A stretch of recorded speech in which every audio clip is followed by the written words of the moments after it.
Hey guys, what's up? So, this video is about major details and differences between my two deadlifts, this 550 that I hit last year and my recent 565 PR.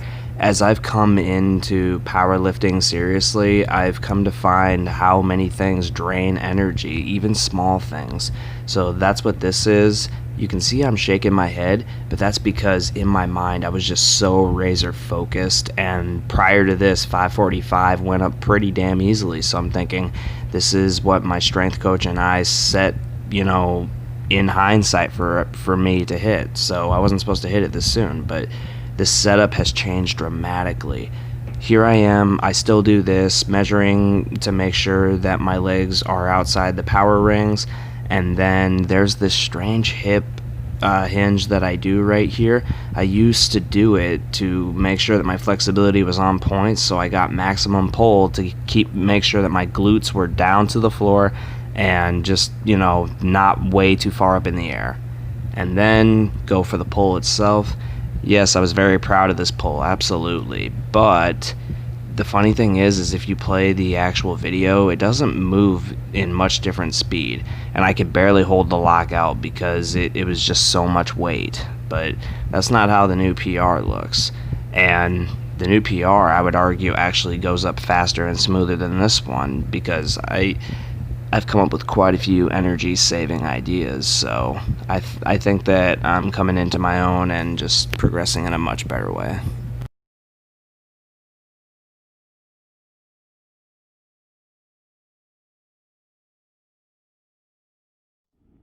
And here it is, 565. So I decided to change up the way, and I was deadlifting like I did in my previous video that I just narrated for. I was deadlifting like that for probably 2 years, so it was very frightening for me to change up how I went about it. But the one thing that remained the same wasn't just how I set up here with my legs outside the power rings, but it was also, you know what, I'll go into that explanation later.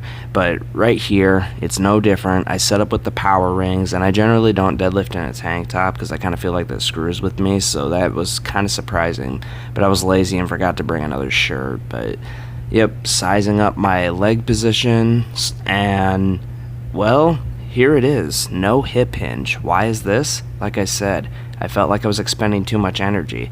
When I said in that last clip that we find different ways to add more energy, that was one way I found to add more energy, was to get rid of the hip hinge.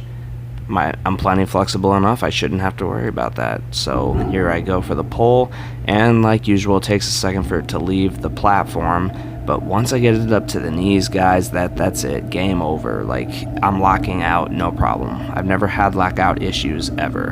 And again, if you play this in the regular speed, it moves pretty fast and pretty smooth. So this was, I think this was crazy mad progression for natural powerlifting, and I am proud of this, but at the same time I'm kind of not, just like for the reason that I discussed in my previous video, and you can go check that out.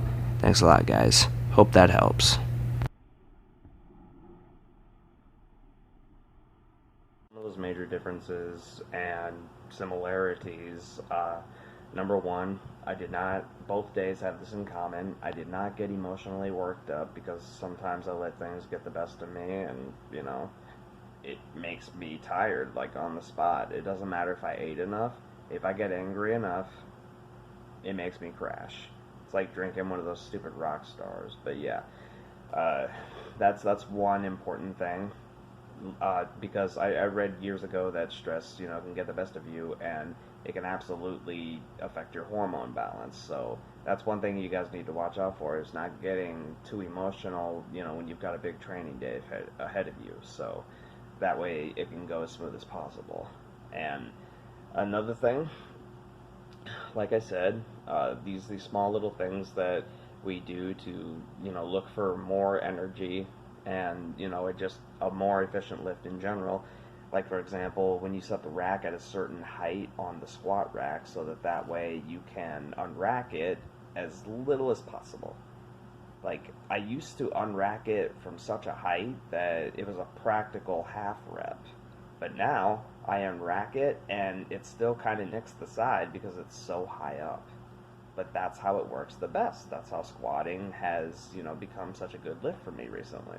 I mean, I could stand to do a lot better, which I will, but yeah, and again, I got rid of the hip hinge on my deadlift, as you saw. And again, I'd been doing it for years like that, so it was kind of scary to just be all like, yeah, let's get rid of it, because that's just it. I thought, I have nothing to lose. I'm not making any progress right now, so let's just get rid of it, see what happens. So it gave me that much more energy. So yeah, all these little things that we can do to prevent energy loss, to make the lift more extravagant and just feel better, we need to do. So whatever it takes. And one of the most critical things that I can tell you is that you need it to happen up here first. I know it sounds totally cliche, but you need to feel it in your mind first. You need to envision it in your mind. You need to know what's going to happen. You need to think about it. You need to emotionalize it. You need to really feel it in your mind. I know it sounds strange, but because feeling it, people think of feelings as like a tangible thing. Sometimes, versus emotions, whatever, doesn't really matter. You get my point. You need to feel it in your mind. Your mind needs to be in sync. You need to really be razor sharp focused.